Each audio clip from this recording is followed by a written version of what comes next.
시어머니의 비밀, 다락에 남은 달빛. 남쪽 바람이 더운 김을 품고 불어오다가도 해가 기울면 금세 서늘해지는 고을이 있었다. 논과 밭이 마을을 두르고 마을은 다시 낮은 야산을 둘러앉아 사람들의 숨결이 밖으로 새지 않게 꼭 붙잡고 있는 곳이었다. 봄이면 산버지 하얗게 터지고 여름이면 비가 한 번 쏟아졌다 하면 장독대 밑까지 흙이 질척해지며 가을에는 들판이 누렇게 눕고 겨울에는 바람이 뼈 속을 파고드는 곳이었다. 그 고을 끝자락 돌담이 낮게 둘러진 집 한 채가 있었다. 기와는 오래되어 빛이 바래고 석가래는 햇볕을 오래 받아 결이 곱게 말랐으며 대문은 늘 반쯤 닫혀 있었다. 겉으로 보기엔 얌전하고 단정한 집이었다. 그러나 가까이 다가가 보면 그 집에는 언제나 조심스러운 기운이 감돌았다. 마치 집이 먼저 사람의 발소리를 가늠하고 그 다음에야 문을 열어주는 듯했다.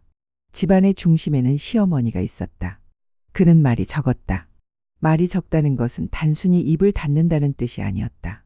살아온 시간이 입술 위에 쌓여 말이 나오기 전에 먼저 무게가 내려앉는 사람의 침묵이었다. 눈빛은 늘 단정했고 손끝은 늘 정확했고 살림살이는 늘 제자리에 있었다. 그런데 그 단정함은 따뜻함과 한몸이기보다는 바람을 막는 문짝처럼 단단했다. 며느리가 이 집에 들어온 것은 몇 해 전이었다. 나무 그늘 아래에서 혼례를 치르고 새댁의 발로 문지방을 넘는 순간부터 며느리는 알았다. 이 집은 소리가 적다. 웃음이 길게 머물지 않는다. 그리고 어른의 마음은 쉽게 드러나지 않는다. 시어머니는 며느리를 심하게 꾸짖지 않았다. 그러나 꾸짖지 않는 방식으로 며느리를 가르쳤다. 그 가르침은 말이 아니라 눈이었다. 밥상머리에서 젓가락이 잠시 늦으면 시선이 스쳤고 빨래가 바람을 너무 받아 펄럭이면 눈썹이 아주 조금 움직였다. 멸치 한 줌을 더 넣는 것, 국간장을 한 방울 더 떨어뜨리는 것, 장독대 뚜껑을 덮는 각도까지도 시어머니의 기준이 있었다. 그 기준은 엄격했으나 까닭이 설명되지는 않았다. 며느리는 차츰 집안의 법도를 몸으로 외웠다.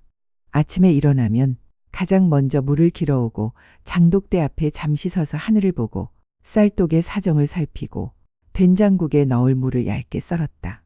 손이 빨라져도 마음은 늦었다. 무엇을 잘못하면 어른의 침묵이 길어질까 두려웠다. 그 두려움은 밥처럼 매일 들어갔다. 그러나 시어머니의 규칙 가운데에서도 유독 이상한 것이 하나 있었다. 다락에는 올라가지 말 것. 그것은 단순한 살림 규칙이 아니라 집안 전체를 묶는 금줄처럼 여겨졌다. 다락은 안채 뒤편, 좁은 계단을 오르면 닿는 높은 공간이었다. 그곳은 볕이 깊게 들어오지 않아 낮에도 어둑했고 달빛이 비스듬히 놓을 때면 먼지가 은빛으로 떠돌았다. 다락 문은 늘 단단히 닫혀 있었다. 문고리는 오래되어 손에 닿으면 차갑고 문틈에서는 낡은 종이와 마른 나무, 아주 옅은 약초 냄새가 섞여 새어나왔다. 며느리는 다락이 궁금했다. 궁금함은 사람이 사는데 자연스러운 것이었다. 하지만 이 집에서 궁금함은 죄가 되기 쉬웠다. 며느리는 스스로의 마음을 누르며 살았다. 참으면 된다. 참으면 편해진다. 편해지면 어른의 얼굴도 덜 굳는다. 그렇게 몇 해를 보냈다. 그러던 어느 해 장마가 길었다. 비가 하루 이틀이 아니라 며칠이고 이어지자 집은 서서히 숨이 막혔다. 대청마루는 습기를 먹고 삐걱이며 울었고 안방의 종이문은 눅눅해져 손끝에 달라붙었다. 장독대 아래 흙은 발을 떼기 어려울 만큼 질척해졌고 바람이 불어도 집은 마르지 않았다. 그리고 그 장마 끝자락 새벽녘 바람이 갑자기 거칠어졌다. 하늘이 한번 크게 뒤집히듯 우르릉거리더니 기와장 몇 장이 쿵 하고 내려앉았다. 사람을 다치게 하지는 않았으나 그 순간부터 지붕 한켠이 허전해졌다. 비가 새기 시작했다. 비가 새는 곳은 하필이면 다락 가까운 석가래였다.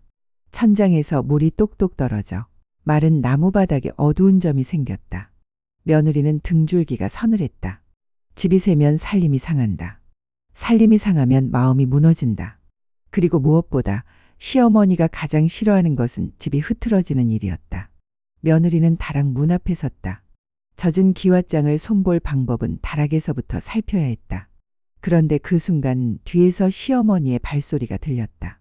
낮게 천천히 마치 눈이 내리듯 조용하게 다가오는 발소리였다. 시어머니는 다락 문을 한번 바라보았다.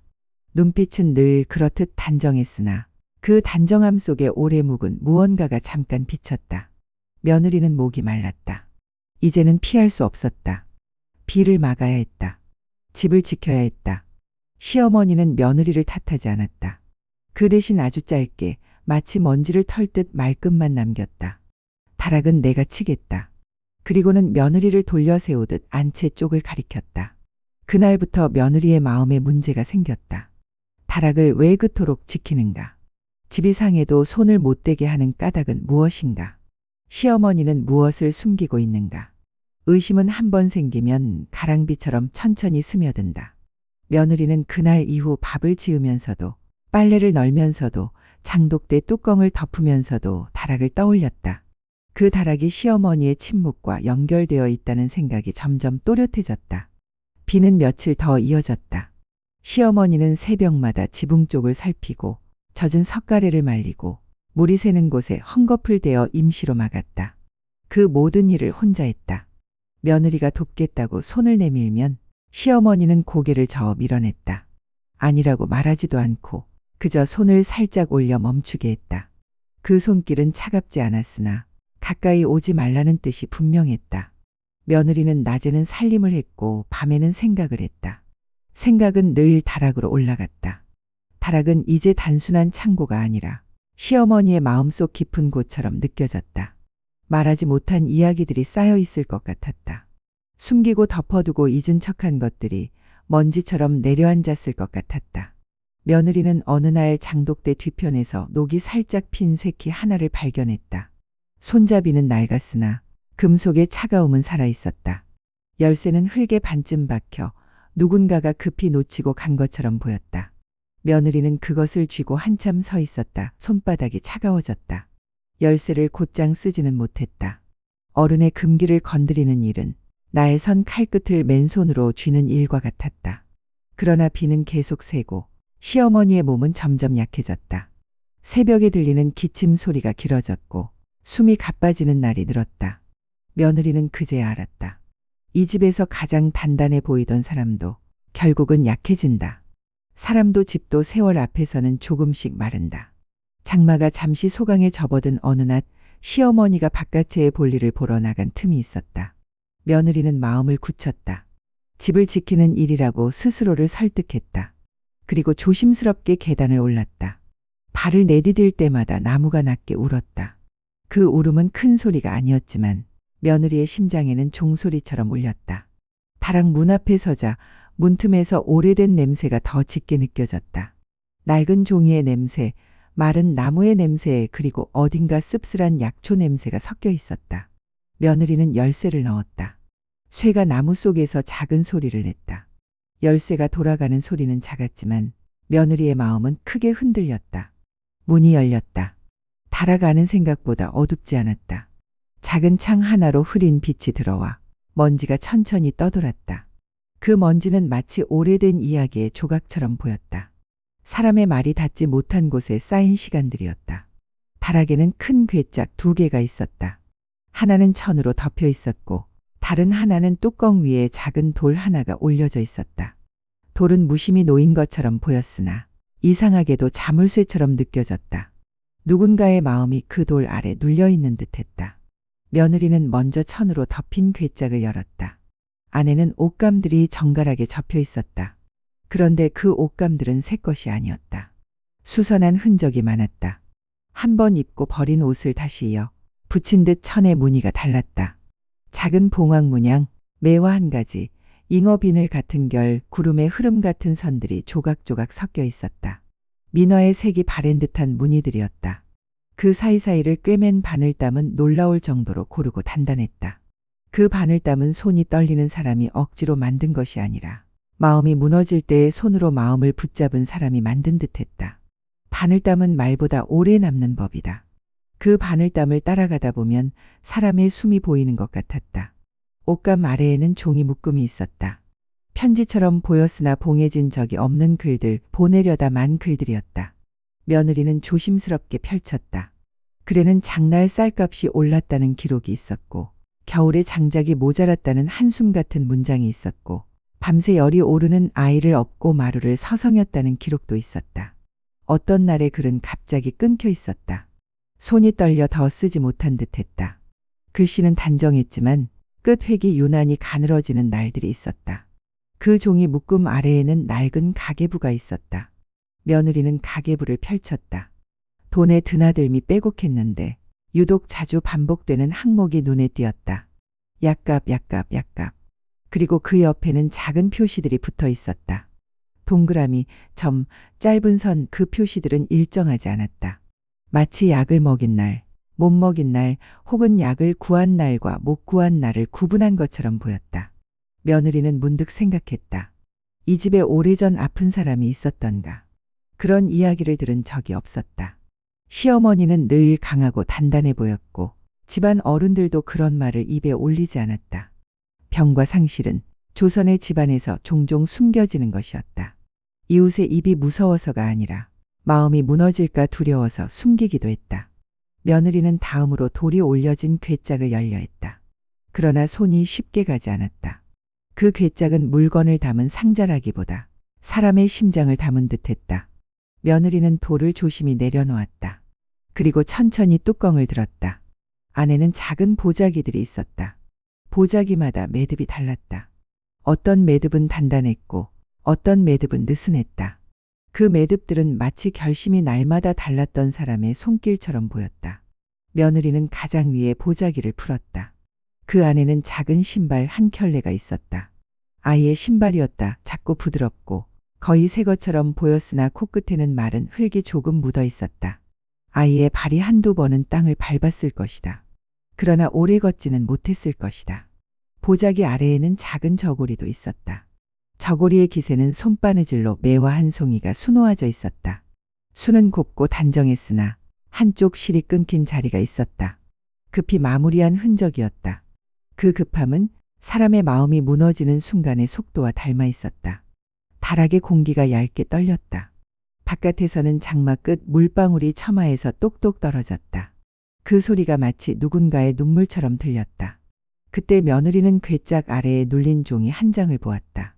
글씨는 단정했으나 끝이 떨렸다. 오래 망설이다 적은 글씨였다. 그 글은 한 사람의 고백이었다. 그러나 누구를 탓하지 않았다. 그저 살아남은 사람이 살아남기 위해 쓴 기록이었다. 젊은 시어머니가 새댁이었을 때 마을에 열병이 돌았다는 내용이 있었다. 아이들이 하나둘 쓰러지고 밤마다 집집마다 기침 소리와 신음이 이어졌다는 기록이었다. 약을 구하려면 먼 장터를 넘어 큰 고을로 가야 했지만 집에는 가진 것이 많지 않았다. 그래서 그는 옷감을 잘라 팔고 자수를 놓아 장에 내다 팔고 쌀독을 비우고 기와 밑에 숨겨둔 동전까지 꺼냈다고 했다. 그리고도 모자라면 자신의 몸도 아끼지 않았다고 했다. 손이 트고 밤이 새고 눈이 벌겋게 부어도 아이의 숨이 끊어질까 두려워 멈추지 않았다고 했다. 그러나 끝내 아이 하나를 지키지 못했다고 했다. 그 아이의 신발이 그 다락에 남아있다고 했다. 며느리는 글을 읽고도 한동안 움직이지 못했다. 세상에는 지키지 못한 것이 사람을 바꾼다. 지키지 못한 것이 사람을 딱딱하게 만든다. 지키지 못한 것이 사람을 말 없는 돌처럼 만든다. 며느리는 그제야 시어머니의 규칙들이 떠올랐다. 밥을 남기지 말라던 것, 쌀을 한 톨이라도 흘리면 손등으로 쓸어 담아 넣던 것, 장작을 아끼라던 것, 밤에 문단속을 유난히 하던 것. 그 모든 것이 단순한 절약이 아니라 다시는 잃지 않으려는 몸부림이었다. 잃어버림이 사람을 만들고 두려움이 규칙을 만든다. 며느리는 괴짝을 다시 덮었다. 보자기 매듭을 다시 묶었다. 돌을 다시 올려놓았다. 그리고 문을 닫으려는 순간 다락 구석에서 작은 종이 꾸러미 하나가 눈에 띄었다. 그 꾸러미에는 민화 한 장이 들어있었다. 호랑이와 까치가 함께 있는 그림이었다. 솜씨가 뛰어나진 않았으나 눈빛이 살아있었다. 호랑이는 위험이 있으면서도 어딘가 외로웠고 까치는 입을 벌리고 무언가를 전하려는 듯했다. 그림 가장자리에는 작은 글씨가 적혀 있었다. 나를 무섭게 보지 말아라. 나는 지키고 싶은 마음이 커서 이렇게 생겼다. 며느리는 가슴이 먹먹해졌다. 그 글씨는 누가 쓴 것일까? 시어머니가 젊은 시절 스스로에게 남긴 말일까? 아니면 시어머니가 누군가에게 하고 싶었으나 끝내 하지 못한 말일까? 그때 아래에서 발소리가 들렸다. 시어머니였다. 며느리는 놀라 문을 닫고 내려가려 했지만 이미 늦었다. 시어머니는 계단 아래에 서 있었다. 며느리 손에는 아직 열쇠가 있었다. 시어머니는 며느리의 손을 보았다. 그리고 며느리의 얼굴을 보았다. 그 눈빛은 여전히 단정했으나 아주 미세하게 흔들렸다. 바람 한 줄기가 촛불을 스치는 정도의 흔들림이었다. 시어머니는 한참 말이 없었다. 말을 하려다 삼킨 사람처럼 입술이 아주 조금 떨렸다. 그러나 시어머니는 열쇠를 빼앗지 않았다. 며느리 손에 그대로 두었다. 그것은 허락도 아니고 용서도 아니고 그렇다고 꾸짖음도 아니었다. 그저 이제는 막을 힘이 없다는 체념 같기도 했고 한편으로는 이제는 알아도 된다는 인정 같기도 했다. 그날 저녁 시어머니는 부엌에서 며느리에게 평소처럼 살림에 옳고 그름을 따지지 않았다. 대신 묵은 쌀을 꺼내 새 쌀과 섞어 밥을 짓게 했다. 그리고 밥이 뜸드는 동안 부엌 문을 살짝 열어 바람을 들였다. 그 작은 행동은 집안의 공기를 조금 바꾸는 일처럼 보였다. 말로 풀지 못하는 마음을 바람으로 풀어내는 듯했다. 그날 이후 시어머니는 며느리에게 사소한 일들을 맡기기 시작했다. 장터에서 약재를 고르는 일, 겨울 이불을 볕에 말리는 일, 매화나무 가지를 치는 일, 장독대 옆자리를 정돈하는 일, 그것들은 모두 시어머니가 혼자 하던 일이었다. 시어머니는 말 대신 일로 마음을 나눠주었다. 며느리는 그 일을 받으며 다락에서 본 물건들을 자꾸 떠올렸다. 아이의 신발, 수놓인 매화, 가계부의 약값, 보내지 않은 글들. 그 모든 것이 시어머니의 얼굴 뒤에서 조용히 움직였다. 며느리는 시어머니를 미워했던 마음이 한꺼번에 사라지지는 않는다는 것도 알았다. 사람의 마음은 밥처럼 한술에 넘어가지 않는다. 그러나 마음 어딘가가 조금씩 풀리는 것도 느꼈다. 풀리는 마음은 늘 조용하다. 며느리는 다락에서 본 기록만으로는 아직 알 수 없는 것들이 남아있다는 것도 알았다. 가계부의 표시는 무엇을 세고 있었는지, 보내지 않은 글들은 누구를 향했던 것인지, 민화의 문장은 왜 그리도 쓸쓸했는지 그 의문들을 며느리는 묻지 않았다. 조선의 집안에서는 묻는 순간 흉이 되는 이야기가 있었다. 그리고 어떤 비밀은 묻지 않는 것이 마지막 예의가 되기도 했다. 세월은 빠르게 흘렀다. 시어머니의 기침은 점점 잦아졌고 밤의 숨이 짧아졌다. 손은 차가워졌고 눈빛은 여전히 단정했으나 그 단정함이 이제는 버티는 힘처럼 보였다. 가을바람이 들기 시작할 즈음 시어머니는 어느 날 아침 조용히 눈을 감았다. 집안은 크게 울지 않았다. 울음은 밖으로 새어나가지 않고 안방 공기 속에서 무겁게 내려앉았다. 멍하니 서 있는 며느리의 눈앞에는 시어머니가 살아있을 때 보이지 않던 빈자리가 보였다. 부엌에서 그릇이 닿는 소리, 장독대 뚜껑이 여닫히는 소리, 마당을 쓸던 빗자루 소리들이 갑자기 허전해졌다. 사람은 떠나도 그 사람이 만든 소리의 자리는 오래 남는다. 초상이 끝나고 살림을 정리하는 시간이 왔다. 며느리는 마침내 다락을 다시 열었다. 이번에는 죄책감도 두려움도 조금 덜했다.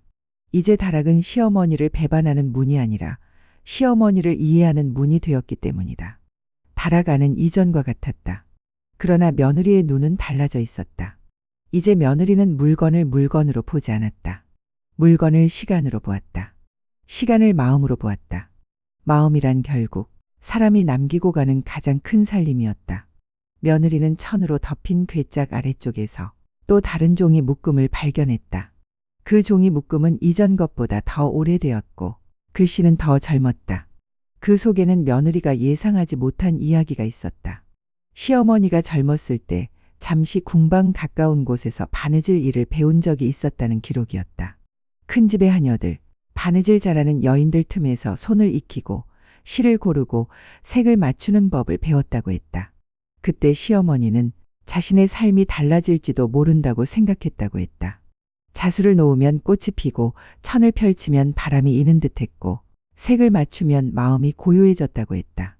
그러나 집안의 사정이 그를 다시 마을로 불러왔고 그는 다시 평범한 살림꾼이 되었다. 그리고 열병의 해가 왔다. 그해 이후 시어머니는 다시 바느질을 시작했다. 그것은 돈을 벌기 위한 일이기도 했지만 무엇보다 마음을 버티기 위한 일이었다. 바늘을 잡으면 손이 떨리지 않았다. 실을 당기면 숨이 길어졌다. 천을 접으면 생각이 정리되었다. 그렇게 시어머니는 울음을 바느질로 묶었다. 종이 끝에는 이런 문장이 남아 있었다. 사람은 마음이 무너질 때 말로도 못 버틴다. 그럴 때는 손으로 버틴다. 손은 마음보다 오래 산다. 며느리는 그 종이를 접어 가슴에 품었다. 그 문장은 이제 시어머니의 문장이 아니라 며느리 자신의 삶을 붙잡는 말이 되었다. 며느리는 다락을 정리하기 시작했다. 정리란 버리는 일이 아니라 제자리에 놓는 일이었다. 시어머니가 생전에 지키려 했던 질서를 며느리는 이제 이해하는 마음으로 되살리고 싶었다. 먼저 아이의 신발과 저고리는 그대로 두었다. 그것은 슬픔이 아니라 기억이었다. 기억은 버리면 사라지는 것이 아니라 오히려 버릴수록 더 큰 그림자가 되어 따라온다. 차라리 제자리에 두고 조용히 덮어두는 편이 마음을 편하게 한다. 바람이 지나가도 흔들리지 않는 자리를 만들어주는 일, 그것이 어른의 살림이었다. 며느리는 가계부를 다시 펼쳤다. 약값 표시는 더 이상 수수께끼가 아니었다. 그것은 병든 사람의 하루를 세고 마음이 무너지는 날을 표시하고 살아남기 위한 결심을 묶어둔 점과 동그라미였다. 시어머니는 아팠던 것이 아니라 무너졌던 것이다. 그러나 무너진 것을 남에게 보이지 않으려 손으로 버텼던 것이다. 며느리는 장터에 나가 약재를 고를 때마다 시어머니의 손끝을 떠올렸다. 약재는 모양이 비슷해도 기운이 다르다 했다. 쓴맛이 깊은 것은 속을 단단히 잡아주고 향이 은은한 것은 잠을 부드럽게 불러온다 했다. 며느리는 이제 그 말을 귀로만 듣지 않았다. 그 말이 시어머니의 밤을 얼마나 버티게 했는지 마음으로 알았다. 며느리는 다락 한편에 작은 등잔을 올려두었다. 그 등잔에 매일 불을 켜지는 않았다. 다만 등잔이 있다는 사실만으로도 다락은 더 이상 어둠이 아니었다. 불을 켜지 않아도 마음이 환해지는 순간이 있다. 이해라는 것은 꼭 밝게 드러내지 않아도 그 자리에 있기만 해도 사람을 안심시키는 법이다. 그리고 며느리는 호랑이와 까치 민화를 궤짝 위에 다시 올려두었다. 그림은 이제 다락의 장식이 아니라 집안의 마음을 지키는 부적이 되었다. 호랑이가 무섭게 보이는 까닭은 지키고 싶은 것이 크기 때문이라는 말. 그 말은 며느리의 마음속에서도 오래 울렸다. 사람이 엄해지는 것은 대개 사랑이 없어서가 아니라 사랑이 너무 커서 두려움이 생길 때가 많았다. 며느리는 시어머니가 남긴 규칙들을 완전히 없애지 않았다. 규칙을 지키기 위해서가 아니라 그 규칙이 태어난 사연을 잊지 않기 위해서였다. 밥을 남기지 않는 일은 절약이 아니라 굶주림을 기억하는 일이었고 문단속을 철저히 하는 일은 통제가 아니라 잃어버림을 두려워한 습관이었다. 며느리는 다락문에 새 자물쇠를 달지 않았다. 다락은 더 이상 금기가 아니었다. 대신 문턱에 작은 나무패를 걸었다. 말이 다 닿지 못한 곳, 손이 대신 지킨 곳. 그렇게 시간이 흘렀다. 며느리는 이제 집안의 어른이 되어갔다. 새 며느리가 들어오고 살림의 모양이 또 바뀌었다. 새 며느리도 처음에는 집안의 규칙을 답답해했고 어른의 침묵을 어렵게 느꼈다. 그러나 예전의 며느리였던 지금의 어른은 옛 시어머니처럼 차갑게 굴지 않았다. 대신 따뜻한 물을 먼저 데워놓고 밥솥에 뜸을 천천히 들이며 살림의 까닭을 하나씩 알려주었다. 말로 다 하지 못하는 부분은 손으로 보여주었다. 바람이 들어오는 방향을 알려주고 장독대의 자리를 고르고 쌀독을 채우는 법을 가르치며 잃어버리는 것이 얼마나 사람을 차갑게 만드는지 조용히 전했다. 봄이 왔다. 매화가 피었다. 며느리는 다락창을 열어 먼지를 털어냈다. 볕이 궤짝 위에 부드럽게 내려앉았다. 아이의 신발 위에도 매화 수가 놓인 저고리 위에도 가계부의 작은 점들 위에도 고르게 닿았다. 밤이 깊어졌다. 바람이 처마 끝을 지나가며 집을 조용히 쓰다듬었다. 다락은 닫혀 있었으나 더 이상 잠긴 곳이 아니었다. 그곳은 비밀의 방이 아니라 시간을 쉬게 하는 방이었다. 그 집은 누군가의 상실을 숨긴 집이 아니라 상실을 품고도 살아낸 집이 되었다. 그리고 며느리는 시어머니를 미워했던 마음을 억지로 지우지 않았다. 그 마음까지도 자신이 살아온 시간의 일부로 인정했다. 다만 그 위에 이해라는 따뜻한 이불을 덮어두었다. 사람의 마음은 완전히 풀리지는 않는다. 그러나 풀리지 않은 매듭 위에도 봄볕은 내려앉는다. 그 봄볕이 언젠가 매듭을 부드럽게 만든다.